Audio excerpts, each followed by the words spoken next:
Thank you, and welcome to another episode of the Unexpected Detour, where in life detours are inevitable. I am your host, Frances Hammond, and today I have the awesome opportunity to introduce to you Sonet Teruel, who is, we're not even going to say she's dealing with it, she's a survivor, because we know God is going to keep her here. So we're going to talk to her, and she's going to tell us about her journey and what she went through. So, Sonet, good afternoon. Could you tell me a little bit about your journey with breast cancer? How did you discover that lump?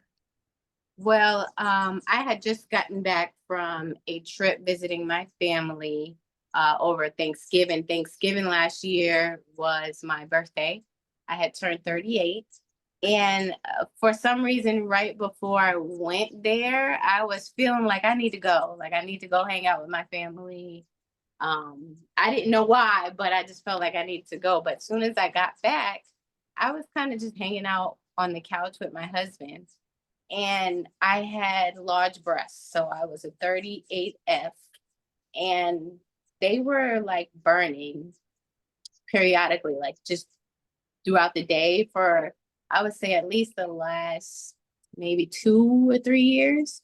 So what I would normally do is I would like massage it a little bit and then, it would feel better. So this time I went to do that same massage and I felt a lump and I was like, wait a second, what is that?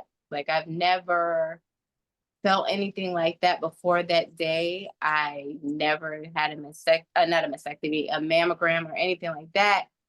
So I just, I never thought that I would have any lump there. So, but it scared me immediately. I had my husband feel it because, sometimes I am a little dramatic. So he's like, oh, it's probably fine. But I'm like, no, I took his hand, I put it there, and he's like, whoa, what is that? So literally the next day, I called my primary care doctor because I didn't know, who else to contact. She made an appointment with me within that week. Within like 2 or 3 days I saw her and she did my the exam, and she decided that I should go ahead and see someone about a mammogram. So Okay. that happened within the first week. I would say that I was already going in to get the mammogram. And then once I got that mammogram, they said it was suspicious that same day, the same appointment. They sent me to get the ultrasound. And from the ultrasound, they decided to have me come back for a biopsy. That was early December of last year, 2024. And by December 16th, I had the diagnosis of invasive ductal carcinoma, stage 2, grade 3. Okay, same thing like me, stage 2, grade 3. Yeah. But did they give you the rest? Like, okay, because some people are HR positive and negative, triple negative, triple positive. Did they tell you what you were? Um, they did tell me, but I'm not sure if it was right away that they told me it was ER positive. Okay. Um, I think that came much later once I met my oncologist and he was able to explain everything, what that actually meant. Okay, so know you're really newly diagnosed because I Yes. know you've had chemo. Yes. Yes. So January, I had my mastectomy, January 20th. I had a double mastectomy. And then I started chemo in March. So I just completed 4 rounds as of June 2nd. How do you feel? Very fatigued. I Okay. have a lot of body pain, muscle aches. Um, I have brain fog. Yeah, Uh, join the club. yeah.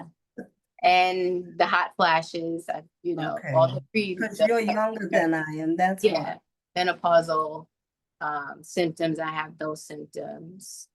Did you have the BRCA gene by any chance? No, so they Okay, did that's do the good. testing for it, but I didn't have any. genetic involvement at all.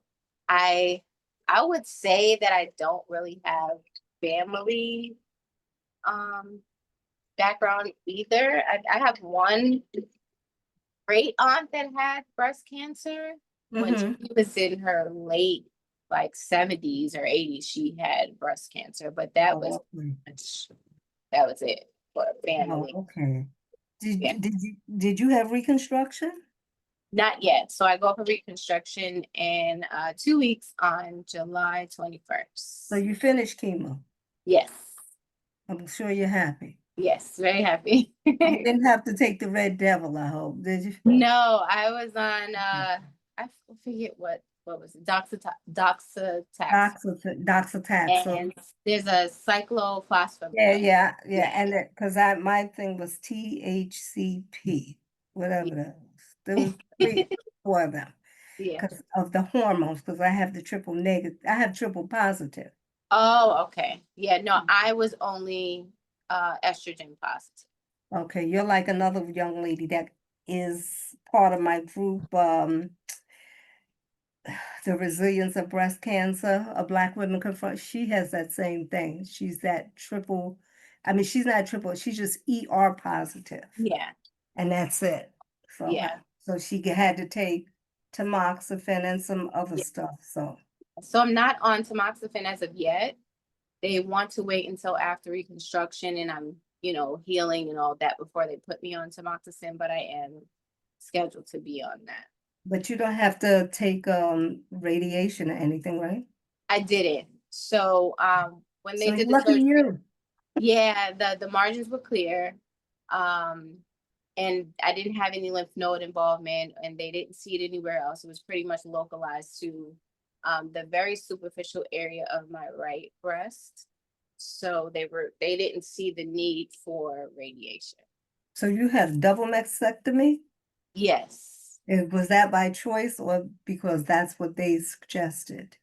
So they didn't really suggest they pretty much made it a point to say that I had a choice. I could have done just a lumpectomy, um, and like maybe a reduction, but I Mhm. chose to do a double mastectomy because I didn't want to have to deal with it later. My breasts were very large; they were dense.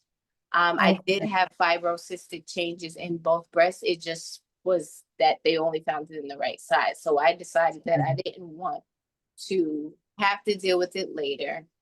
And I was trying to avoid both radiation and chemo.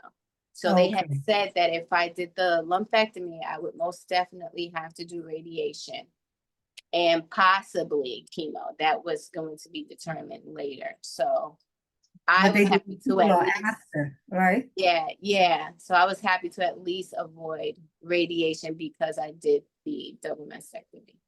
I wonder if that's why a lot of women do that, so they won't have to go for radiation.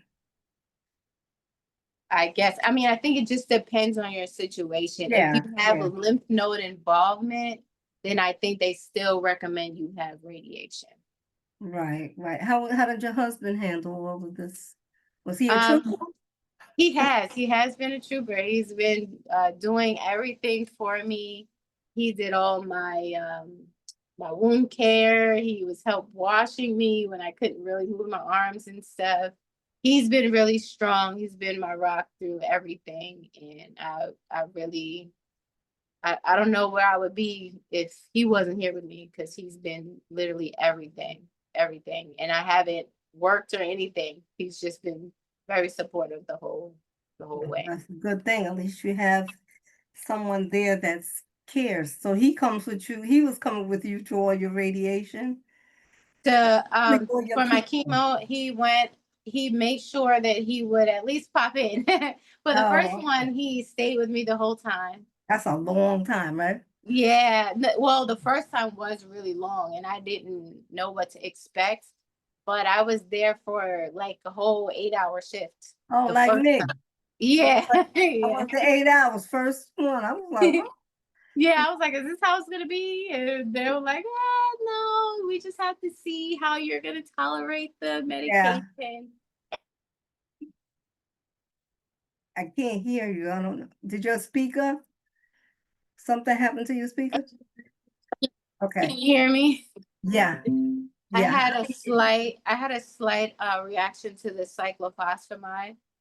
So they did have to actually slow it down that day. But then once they knew what to expect and to give me, my medications to prevent side effects, um, it was fine. The last one, I think I was there for maybe 3 hours. Oh, okay. Yeah.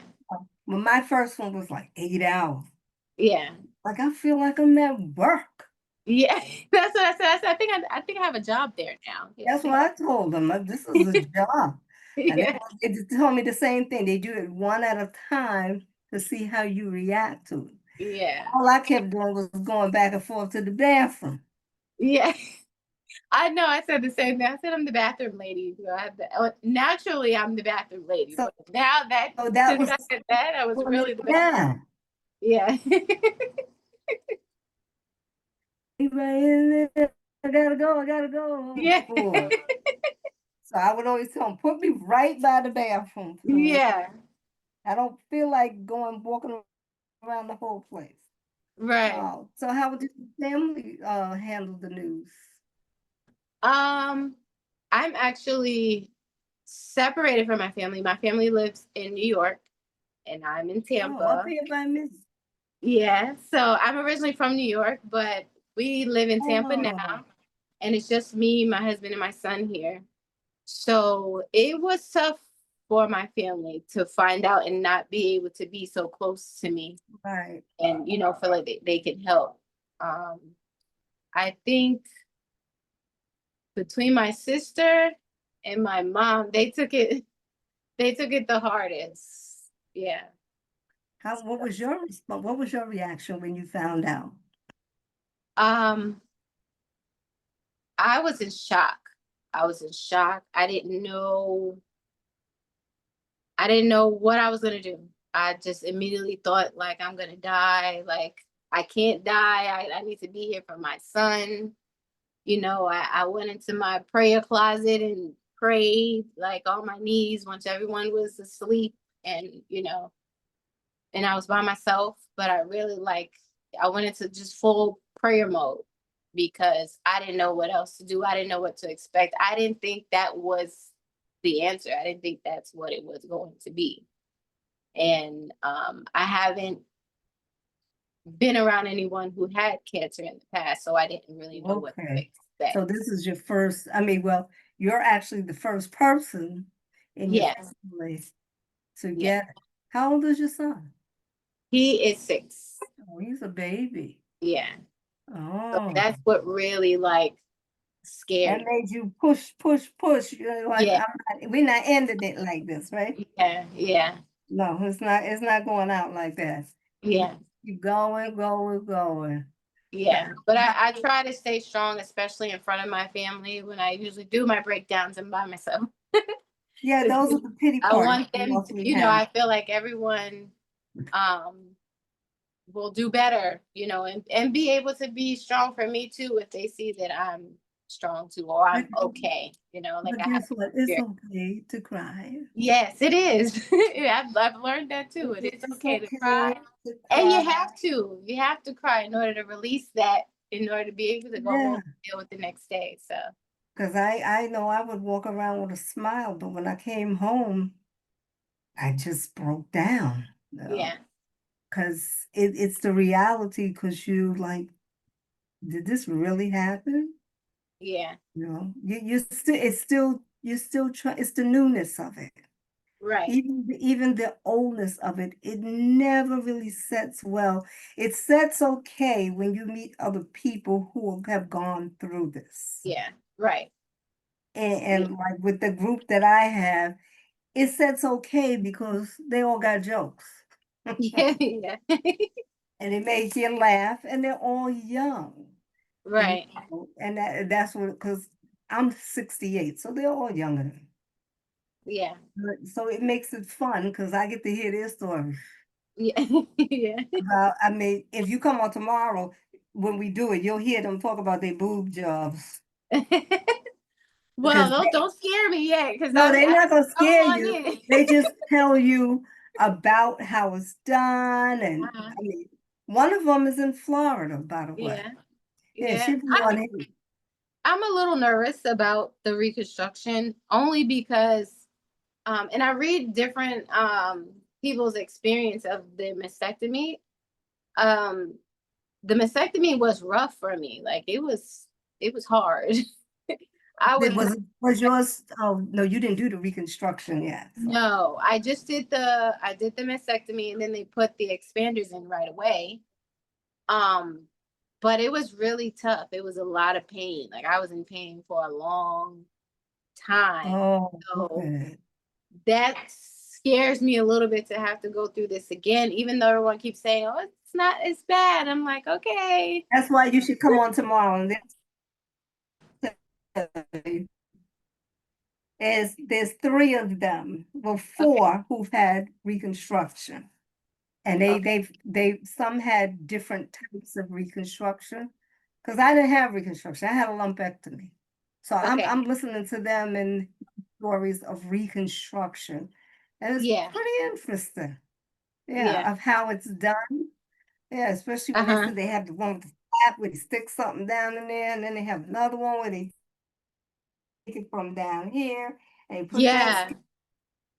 skin up there and all kind of Yeah. So, here from her, I guess her waist or uh-huh. down there, and she had them put it up here. That's how they Yeah. reconstruct her. So I did see that they have something called the DIEP flap where they Yes, like take that whole section out and put it here. And when I yes. saw that, I was like, absolutely not. I will not be doing that. I will not be doing that. It's too much of That's the cutting. that's what Tamika did, and Yeah. she said she's happy with it. Yeah, She I hear loves it. that. And then yeah, and then the other one, Tisha, she had the one that they just cut it and they stick it in, but she Mhm. didn't like it because she said it was up here and it drops down. So she wants to do hers. Over, okay. I'm telling you, they're funny. She Yeah. she wants to do hers over. Her doctor said they gotta Yeah. do it over here.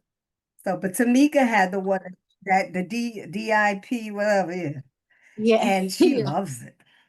Yeah, I hear that Said it most was people who long. have that do love it. They say that they made the best choice doing that. I'm just so scared of that scar, that incision and all. I'm scared of that, the pain part. Well, that's what I want you to come on tomorrow, and I'll let her tell you. Okay. And she definitely is the pro at that one. Because Okay. it's her and it's Tequila who's having one. She just had her other breast removed. So she had Okay. one removed, then she had the other one removed, and then she's getting ready for her reconstruction. So she's learning from these ladies. Okay. They're teaching her about which one to look for. She's doing the same thing you do. She's doing her research. Yeah. Yeah. And she said she thinks she wants the one where they move the thing here, put it up there. Yeah, and Yeah. voila. Because she was Well, busty too. yeah, I'm not like I don't really want a lot. I just want a little bit, a small breast. I would say the best part of all of this is that I got the reduction that I've always wanted. Right. Yeah. Not due to your wanting, but Yes. Yeah. circumstances. Yeah. Yeah. Yeah. Yes, that's what it is. Due to circumstances, you got this reconstruct. I mean, you're gonna get reconstruction. Yeah. Was it heavy though? The It was like they hurt. They were heavy. They were in pain. Sometimes I would just sit there and hold them like this because they were oh so big. oh okay. After after I had my son, they got bigger. And I'm like, please, Oh I can't take it anymore. They have oh to okay. go. But don't And you like have for those my whole life, I used to curse them so bad and be like, oh, I can't so stand this your back baby. probably hurt then, didn't it? You had a Yeah, back? it did. Yeah, Oh. the back, the shoulders, everything. I feel relief now. There's another young, there's Tisha. Tisha, the one that had she just told him to take them all off too. She Yeah, said she had large breasts. I think she had double D's. yeah. I was a little bigger than that. Yeah, I heard. Yeah, I, and I've always had like a small frame, a small, I used to be very petite. And I've had large breasts since I would say I was 14 years old. So oh, but you yeah, have the expanders in now, right? yeah. So they didn't expand it much. She's only gonna bring me up to maybe I think he said a B or Oh, C. like me. Yeah, like a B or C, he says. Oh, but that Yeah, would be better for you because it won't be that weight. right. Yeah. Oh, So his okay. plan is to do a smaller implant that's Uh-huh. mostly wide for the width wise, and then Right. we're gonna do lipo to the breast for the rest of the fat tissue, and then I guess we just pray that it stays. It's gonna stay. So Yeah. basically with you, you were like me, God was there for you. Hmm. Yes. Yes, he definitely was. Yes. I would Yeah, say that that. that that He that was still is. no, he's still there for me too. But what I'm saying is that was really where all your strength came from, right? Yeah.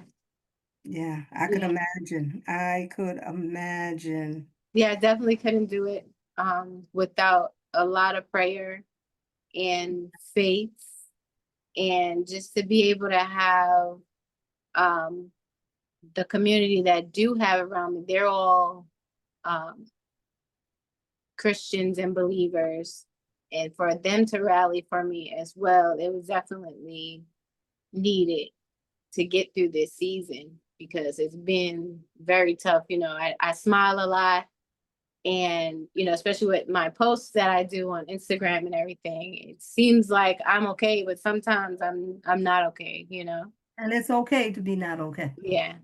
I'm telling you, because I've been what? I found out in 2017. Okay. Yeah. Yeah. So this is Well, I'm 2016. happy. 20, I'm this, happy to hear that and see that you're thriving as well, because that's a big, motivation for me to not give up, keep going, keep believing that, yeah, we make it through. yeah, because that's that. I mean, I sat there and I went through most of it by myself. Yeah. But then I heard the voice of God saying, I want you to trust me. Yeah. I want you to do this by yourself with me. Right. That's how I did mine. I mean, Yeah. the voice was as clear as day. Yeah. So I knew it wasn't my conscience telling me that. I knew that was him telling me, trust him. Right. So I said, I might as well be obedient for the first time, do what I'm supposed to do. Yeah. I think That's a what lot I of that is what this is about, trusting God, um, and and and obedience, yeah. because That's that why was I something told that I you. struggle with over my years That's about why I said, obedience, about when he tells me to do something and I don't do it when he tells me to do it. yeah, and that's I'm why I the said, stubborn one. I have the hard head. Yes. yes, you're the strong-willed child like me. Yeah. Yeah. That's why I said, I was like, is this God or is it just me? But he said, do it. Yeah. And I did it. And it just so happened that my support team, every time I needed them, something came up. Yeah. So I knew it was God telling me to just do it. Right. And then I made it through. Even though I would come up here and I would just cry, but I made it through. Yeah. And that was what was important that. Let me ask you a question. How did you feel when with your hair? You had Well, you had it's long, ironic because I had long hair 2 years ago, and randomly I decided, you know what, I'm done with hair. Like I just don't want hair anymore. And I cut it down to like a Caesar. So right. I was already wearing a Caesar from the long hair that I had. I was wearing a Caesar um, before I got diagnosed. So, I mean, it still bothered me a little bit to watch my hair come out, but I was already kind of detached from my hair because I made the decision prior to all of this happening, you know. Oh, I okay. think the hardest part about my hair loss is probably my eyebrows and my eyelashes. They grow back. Yeah. Yeah, but Mine I think didn't grow those back. two were the hardest, more so than my hair on my head, Oh, because your eyelashes I came kind out? of I feel free without the hair on my head. Oh, your eyelashes came out too? It's like they didn't come all the way out, but it's like very minimal, not compared to what it was before. Okay, And my and your eye eyebrows used to be really thick too. oh, they grow back, but you'll probably keep your hair short anyway. I don't know. I might not. After this, I might not. I don't know. I'm Because feeling you like miss maybe I your do want hair, to grow right? it back. Yeah. You miss it, right? That's why I said, I don't like I miss it. But I Yeah. take those medicines, those anastrozole, and Okay. so they made my hair come out. I didn't know that. Yeah. That's I didn't know that either until it started coming out. And then and they what didn't it tell was, you? I kept asking the nurse. I was like, Lori, I have hair here, but I'm not more male bald sure that medicine does not cause baldness. So I looked it up and I called her. I said, Lori, you know that medicine, it does cause baldness. That was why my hair, it was thin in here. It was all around here, but in here Yeah. it was starting to thin. So that's when I said, let me just cut it all off. And since I have to Yeah. take the medicine for 10 years, I was like, it doesn't matter. So I got used to this. But to be honest and very transparent, yeah, I miss my hair. Yeah. Because I used to like to comb my hair. And Yeah. that's I it. like doing different styles in my hair. Exactly. See, so now I'm stuck with just this. Yeah. Yeah. And And I'm not a wig girl, although I think I may want to get a wig. now I'm not the wig girl. I'm not. I Yeah. did have a wig. It was like, it cost a lot of money, that wig. They $700. do. They do. Because my head is petite and they couldn't So find me. I looked up cranial prosthesis where Hmm. they make the wig for you and then it gets processed through the insurance. So I'm in the process of doing that. Oh, Yeah. And so I okay. so I can have the option, like if I'm going to a wedding next week, it would be nice to have Okay. a wig to put on for things like that. And it's not down though.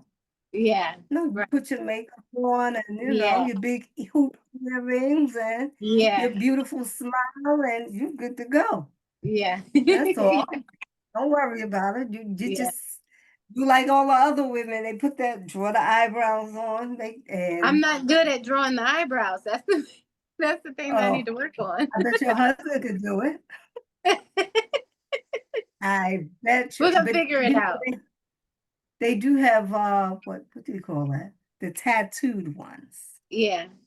You know what? I would probably put them on like all set and Nah, no, because you just see your eyebrow there. I had to learn, and yeah. one would always look different. I was like, whatever. I Yeah, didn't that's care. me. Even One when I looked put on different, the the other one. eyelashes and everything, one is a little up than the other See, side. that part I didn't know how to do. I couldn't do Yeah. it. But the eyelashes stayed. Yeah, yeah. My eyelashes stayed, but then remember I said I was going through menopause, so my hair was thinning anyway on the eyebrows. Really? I didn't even know that was a thing. Yeah, when you know why? Because as you get older, you lose estrogen. Yeah. So that's what they want to do to me, and I'm a little nervous about that. So But the tamoxifen, yeah. Just yeah, but you because right now the hot flashes and everything is really severe, and every I night see I'm you with having. your Well, I'm also outside and it's very humid out here too. But oh, okay. I get really bad hot flashes and night sweats. Oh, so bad. yeah, and I water is have to not gonna sleep help. on a towel Yeah, because water it's so doesn't bad. help, trust me. Yeah, it You can doesn't. drink all the water you want, and That's it all I doesn't. drink.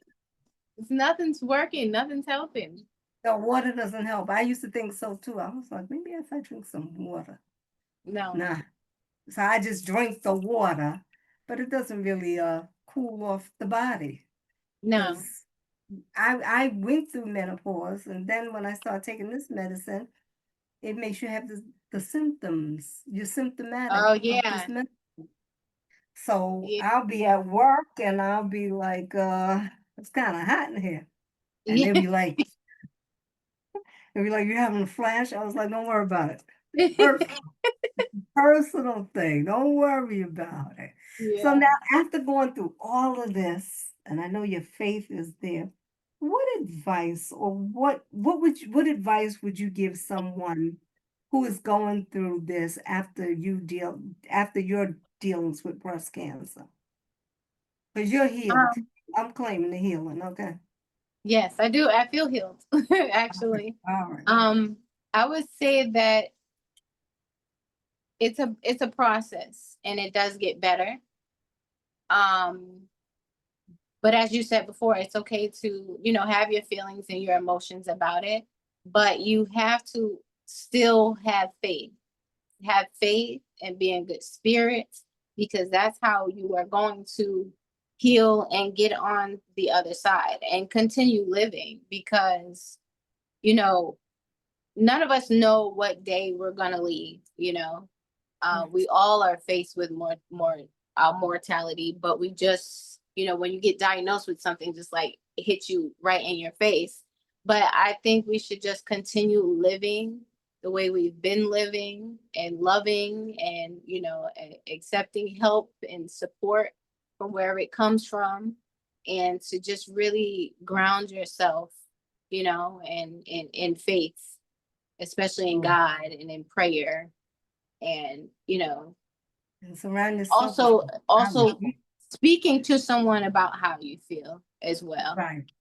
so that you know that everything that you are thinking and feeling is normal, and Right. you're going to get through it just like everyone else has gotten through it. Yeah. Speaking to, I mean, I had a social worker, so I'm not gonna lie. Yeah. Yeah. And I would speak to her and she would be like, how you doing? It was hard to explain how you really feel, but Yeah. at the time, because the emotions are all over the place. Yes. They're all over the place. So my nurse told me to go get a dog. That's how I got the dog. Well, I had two before all of this. Okay. One is really grumpy, and one is a puppy, so he's excited about life. But he, you know what? He does help me. My grumpy one, he helps me too, just a little bit to stay grounded. Oh, But okay. my puppy, which he's actually the bigger one, um, just going to give him a hug and all that really did help me on the days when I was like home alone by myself. Yeah, because he's laid right by Yeah. you. And he's a Isn't it? golden doodle, and if you Oh, don't know about golden doodles, they hug you back. Like they do a little. they really do. They do. Because I saw you They're like humans. They're like human like. They do on human. video and they were like hugging the person. Yeah, they actually like lean their head in and put their head down, and yeah. No, I think that one, she's getting a little bit too old now. Yeah. But she'll still lay, she'll follow me wherever Yeah. I go. Yeah, And that's my little one. He's 7 now, and he'll come to me. He wants to sit on my lap, and he right. feels safe. So But if I go downstairs to the kitchen and it's 8 o'clock, the boss says it's time to come up. She barks at me. She barks at me, and isn't then that if I funny? Their don't, yeah, personalities. and she barks, and then if I don't come and I say I'm coming, she sits on the steps and waits for me to come up like this. Yeah. I'm Yeah. like, I'm coming, I'm coming. Yeah, they're hilarious. But it's you know. Yes. And Yeah. she made me forget about what I was going through because I had to take care of her. Right. Yeah. Yeah, You do need company, like at least sometimes. right. And You know, she when was you're in company. isolation, it makes everything worse. Yeah, because I had to stay home for a little while when it came to the radiation. No, Mm-hmm. the chemo. My doctor made me stay home the last Okay. treatments. And she was like, you're gonna get so tired. Because I did Mm-hmm. it 4 times. But when it came to 5 and 6, she was Yeah. like, yeah, I'm putting you out of work. Okay. No, but that's understandable. I didn't work this whole time, thankfully. Um, but just how I felt, I'm trying to figure out how would I work because I'm a nurse. So, Oh, taking care of other people is kind of draining in and of itself. So to have to go to work and be on chemo would be too much for me. how was So that? You're a nurse and then you find out you have cancer. I know it was actually a wake up call for me because I wasn't taking care of myself. I Oh, wasn't getting enough rest. I was, neglecting my needs for other people, okay. really, because I'm a caregiver at home, at work. That's just my personality. How, So how about your well, your husband was your caregiver. yeah, Yeah, so you were lucky to have your husband there. yeah. My husband and my dad came Oh, to oh, oh, so you had two caregivers. Your father yeah, probably was there right there every 5 minutes, right? yeah, whatever I needed, he got me. So he was kind of like the backup for when my husband had to go back out and work and all of that. So Oh, okay. So you had your back up there. He yeah, was on duty, huh? yeah, yeah. I'm lucky to have them because I don't know, how I would have made it through spiritually and emotionally without You them don't want, you didn't want present. your mother there, I'm sure, because she probably would have. My Mm-mm. mom, I did want her there, but she stepped aside for my dad to be able to show up It because was they're better for they're him not then. together. They're not together. So Oh, okay. yeah, So that's she why your let him dad show up that came. time. But she came after during chemo. So Okay. Your yeah. dad lives up here still? My dad lives in West Virginia. My mom is Oh, still up there. oh, okay. So Yeah. she's up here. What part of New York you from? If you Queen. don't. Oh, okay. Yeah. All right. I'm from the Bronx, but I live in Dutchess County, Okay. so we're neighborly there. Yeah. Just across the Yeah. bridge. Yes. I thank you, Sonnet, for Thank you for having me. yeah, this was a pleasure, a real pleasure. And I will invite you to tomorrow so you could Okay. ask these ladies. They like Yes, about the reconstruction because yes, and they will definitely they'll definitely fill you in. yeah. Okay. Especially Tamika, because Tamika is the one that had what you want. Uh-huh. So I am going to send you the link so you can Okay. see it tomorrow. All right, Okay. so I'm going to close out and thank you, Sonet Teruel, for being a guest on the Unexpected Detour. And I look forward to seeing you again. God bless Thank you. you. Thank you. You too. Okay.